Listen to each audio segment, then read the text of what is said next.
Hey, what's going on, guys? Welcome to week 2 of the 2-week study plan. This is going to go by pretty quick. Reason being is because for your flashcards and study guides, you're basically just going to repeat everything you did in week 1. Because in week 1, we went over all of the content for flashcards and study guides. So I just want you to do a repeat of that. And all that's going to do is build repetition. The more you see that stuff, the more you know it, the higher your score is going to be. So, required reading, starting with Monday, we're going over structure and function. And again, this is in your OpenStax textbook. Here are your chapters for that. For Tuesday, we're doing animal reproduction and development. Chapter 29 talks about vertebrae and principles of heredity. For Wednesday, we're going over principles of ecology. And here are your chapters for that.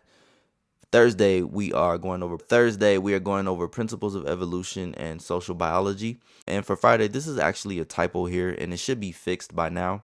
But this is just going to be a review day. That is going to do it for the 2-week study plan, guys. Please take notes when you're going over these lessons. Treat this like a 2-week college class. I promise you, if you just implement half of the things that we talked about, you will pass this exam, no question. With all this other material and content included, you're just increasing your chances exponentially. All right, guys, I really enjoyed talking with you. If you need anything, please reach out to me. You can shoot me a text or you can shoot me an email, whichever is more convenient for you. Till next time.